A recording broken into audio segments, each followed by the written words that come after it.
brought to you by Knights of Awakening. This is the Labyrinth. First, I want to thank you all for joining us. Today's topic is Astral Addiction. Everyone's asked me to hit more on various methodologies, and astral projection is one of the most widely used methods of mystical working out there.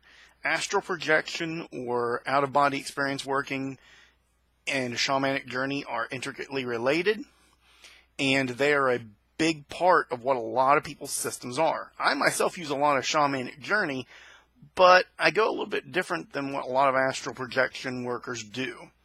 Before I go too much further, I want to hit on what astral projection is. We just recently did a show with tips on astral projection, so it's kind of ironic. A lot of people are going to think I'm downing it, and I'm not. But there's definitely a concern that happens within mysticism when astral projection is your one and only methodology, or if you start dealing with things in a way that focuses a bit too much on imagery. And we're going to cover that today. We're going to get into a lot of little bits. So we got to hit on what it is first, though. Astral projection is the art of projecting out of this body. And actually, you don't really leave this body. You're actually projecting your mental space, your mental self, your essence, your will, your form and thought out of the body. It's called projection because you're not really leaving, you're projecting into an astral body or astral form. And with this, a lot of people believe there are multiple planes of existence. The astral, the ethereal, the mental, the causal, and so on and so forth. And generally, that's kind of arbitrary because at the end of the day, what they're really getting into is level of depth, level of charge or density. And whether or not you're making it more or less out of here and over to there. So, for most people, the best way I can explain this with astral projection is that if right now you are, say, 95 to 100% in your body, meaning your senses may be extended, they may be influencing things through your will, you may be making changes, or you may be being influenced by your senses being extended somewhat into the other planes of existence. 95% of your awareness is right here, right now. If you're listening to this show, I'm hopeful, if you're listening or watching, that 95% of your attention is here on the physical plane, because this is the plane where a lot of what you're going to learn about is going to happen. If you're in other planes right now and you're catching this at 5%, that's really awesome. So if you're 95% over there and you're getting it 5% over here, that's really awesome. And I thank all of those projecting in from other planes for listening in. That little bit of humor and truth aside, with astral projection, you are getting further there. And I would say for most people, they're getting somewhere between 5 and 10% more out of the body to do that. They are moving into another awareness of the body, of the self, of the realms, and they're pushing out into a different space that is less formed and less solid. And the further out you get, the less human it is, the less discerned it is by shape and form. So the astral, for most people, is kind of the first space, but it's not really the first space. The first space is the mental, and a lot of people place this mental plane above the astral, and every time I've ever explained it, I've always used a different terminology set because I don't believe that we project into a plane that is above the astral, calling it the mental. I know a lot of people make use of that, and I understand their reasons why. I just feel that it's such a misnomer. So I've always went with the mental plane is the first projection you do, and that's meditations in the mind, where you project into the mind space to work on things for yourself. A lot of healing meditations for the self, or for getting over issues or dealing with trauma, or even just the visualization exercises work on that plane of existence. And that plane is the first step out. You're moving maybe 5% out of the body at that. Even if that, you may not even really be moving that much. It's 1% more out of the body into a mental space. And then that, from there, would then move to the astral, in my estimation. A lot of people, like I said, use different terminology. And I think you can see why I prefer to call the first plane that we step into the mental than the astral. The astral is more formless than the mental, because the mind is now grasping on less concepts of solidity and more concepts of probability and shifting energy currents. The problem is that it has so much less solidity also into what is happening there. You see a lizard for one person, and it's a dragon for another, and it's a bobcat for another, or a small chihuahua, or who knows what it might be that they see when they project. This is why I generally don't like to go on multi-projection journeys with people. And one of the reasons why I deny so many mystical sparring contests in the astral, because it winds up being a contest of who can make the bigger image, unless I'm actually trying to hurt them through reverb. Reverb is what I call it when we affect something on the astral and it trickles down into the physical through the mental and through other areas. This concept is very important to understand, because working with the astral, you're affecting an energy that is 2 states higher than your normal influence. Your first influence is right here, okay? And to affect the physical on the physical, you've got to use the physical. This can mean herbs, and it can mean potions and things of that nature to work magic in the physical. It can also mean crystals or things of that nature. But a lot of these things, you're relying on their properties either in the mental, things that have been created by the minds of man and have been empowered through hundreds to thousands of years that now have power because of that, or you're relying on innate properties that they have that we've discovered. And whether or not we created it or we discovered it, that's up for debate, and the first person can provide me truly solid evidence, they win the door prize. I will give them a slight nod of acknowledgement for having figured it out. But I haven't found solid proof of either yet. So I prefer to believe the middle ground. I think a lot of things we create, a lot of things kind of are. And at the end of the day, it doesn't matter, because thanks to the collective consciousness, it's empowered now. It'll be that way for the next billion years, because after a couple thousand years, it's basically fact. So that said, with how objects work, you affect the physical in the physical, or you affect it physical. You physically make a change. You craft an object, you hit a person in the nose. That's affecting the physical through the physical. The physical through the mental is affecting your mind first. You affect how you view the world, how you put out vibrations into the world. This is where most of the New Age work begins. This is where most of mysticism begins for most people. And then in the astral, you're a step up. And things are less solid there, so they're representative. And with that, they are very malleable. So fighting for territory in the astral plane is kind of silly, because once you've built something there, it can be destroyed in a second. And there are multiple dimensions to the concept of the astral plane. I think we all have our personal internal astral realm, if you will, an internal realm. And then we have the external joint realm that all things are kind of connected to. And with that connection really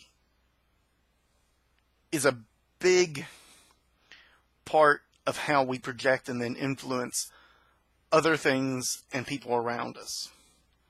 So that's your next level. And then after that, things are more, well, they're not more, they're less in a way. They're less defined. You're dealing with energy currents and shifts and movements. And eventually you're dealing with just projections of will, where it's just a feeling. And it is completely beyond true description at that point. And these planes are often referred to as the ethereal planes, the causal planes, and so on and so forth. And I think the number of points between point A and point B, physical to the final enlightened plane of everything, are near infinite. But we set these markers to make sense of them. So the astral plane will be a spot right above the mental, but not yet to the point where imagery has went away. And that's a pretty good definition for it. And, depending on how close you are to one side or the other, will depend on what you are doing and how it affects the world around you. With that, there's astral density. And astral density is how much energy is being poured into a construct in the astral, how much raw power. Power should have weight. It should have density to the mind. It should be real. The thing is, it would take me a long time to build a house physically. So if I wanted to build a perfect house in the astral with perfect density, I would either A, need to sit down all of the parts of the house in my mind in the projective process and empower those, or B, I would have to take the overall house and empower it to solidity, even recognizing that it was a construct so that I personally myself could not just will it away. And that takes a lot of time and a lot of effort, and it's not fast. This is where astral temples and things of that nature come into play. They require a lot of investment of time, a lot of investment of energy. We're not talking minutes, we're talking days. And astral imagery is the next thing of concern, is that all of these things that affect the physical realm are image-based. So they represent something. But there's a flaw in this, because what starts to happen is that astral imagery starts to outweigh astral density. And once that happens, you're definitely going to have a lot of issues with the way the world, well, the way you deal with the world and the way you're getting anything out of this astral projection. And this is where astral addiction comes in. People get there, and the ability to make something with very little power, but a whole lot of bam and pow and look, is very easy. But they're not pouring any kind of physical energies into this. They're not doing rituals at their temple. They're not practicing any kind of Qigong energy work or any kind of focused energy direction. They're not pouring a lot of themselves into it. So what you get are constructs that look amazing and massive, massive constructs that are miles long and miles high that have the density energetically of the air that they're existing within, the very space of it, with nothing else. And as I said, the astral plane is more or less malleable to thought until it's given density. That density solidifies it. People spend a lot of time on that imagery, and when you spend too much time on that imagery, and that becomes your only go-to method, then you suddenly start losing the ability to perform other types of magic, and you start losing the ability to affect the real world through your magic. After all, if you can make it look really detailed and make it really real to you, but you haven't put any real density, any real power into it, then your projection, well, it doesn't. Now, some of this I've learned from actually working with a master servitor maker, because I've seen his work in action, and him and I discussed some things at one point, and I asked him about whether or not he used artificial chakras in his work, and he had made note that yes, he did. And that started getting me thinking, because a chakra has a lot of physical energy to it. These projections that you create in this astral realm have to have solidity. If they don't, then all you're focusing on is how cool it looks or how awesome it looks to be. If it has no density, no solidity, no real power poured in, it's not going to achieve anything. It's not going to manifest anything in this world. It's not going to manifest anything in any other. And when it comes to a lot of people in the astral, they build massive towers, homes, palaces. They build battleships and battle stations and giant robots and swords that can cut through anything. Surely you can see that because they cut through the very astral plane. The problem with all of this is that everything can cut through the astral plane. I can walk in there and point, and a mountain will split in half because it's the astral plane. There's no density. The only time that mountain would have any resistance was if someone else had invested so much of their own personal energy into it that now it was solid, that it was actually having a repercussion on the physical plane. It might represent their home or their home life, to give that home life solidity, and then cutting that mountain in half would become very difficult, because I would have to overcome the energy that they put in to make that mountain physical and real. Not just real to them as in they can touch it. That's attuning your senses to the image. That's making the image detailed, but I mean raw, unopposable power poured into it. And when you're focusing on just the imagery and not that power, what you get are ineffective constructs that don't do anything. You get low-grade servitors that cannot achieve the tasks assigned. You get curses that don't hit their targets. You get very flashy constructs, massive palaces that any wizard or skilled projector who understands the concept of the energy density can go and whew. But the problem with astral addiction is you get addicted to having these astral things, and you're no longer worried about that manifestation, so it doesn't matter. So you just build a bigger palace next time. Or you build a flashier looking sword, still no power put in, and it's not much of anything then. Energy density may be the core part of how to make astral projection work, but it works best when you do have something with a physical link to it, or that you can link it through physical energies. Again, Qigong, psychic energy works, even Reiki will give more power. And I shouldn't say even Reiki. Reiki is one of my favorite art forms, but Reiki is not exactly known for its use in this part of mysticism.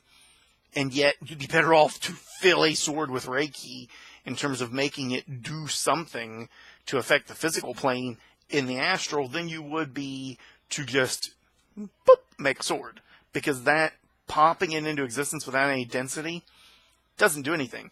And a lot of people have asked me the difference between the soul sword technique and, their spirit saber thingy-majig that they have on the astral plane. And the difference is that the soul sword is a soul energy-based technique relying on your soul force, using shamanic journey, going inward to find your soul force, and then manifesting it, yes, through a projection that is created by your subconscious and is thereby linked to your soul.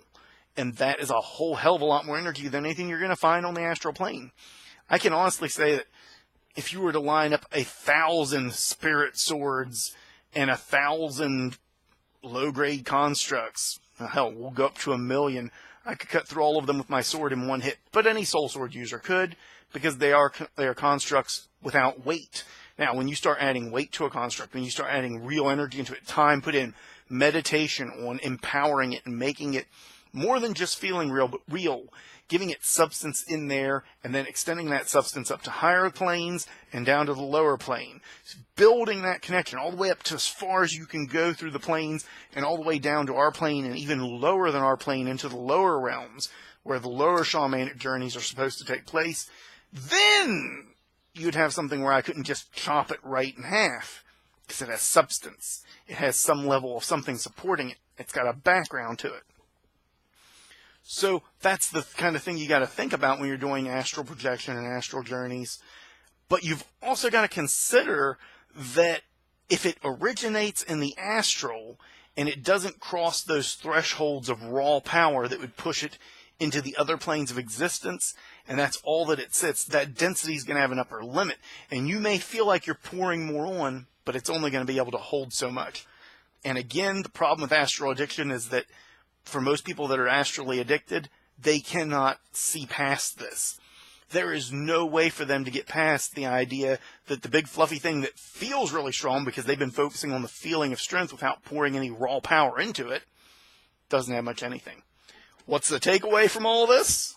Study Qigong, meditate longer and train harder. Boom, my classics. If you are not focusing on some form of raw power energy exercise and then focusing and directing that energy in from the physical body, from the physical state into the astral state, into the other planes of existence, you will get nothing out of your astral projection. Moreover, if you get addicted to astral projection and that's the only art form you're using, you don't do any form of raw energy work in your daily physical or any other physical energy works at all. You don't work with higher planes and lower planes. You just sit in the astral and you build palaces. You're going to get your windows broke one day. And that's not fun for anyone.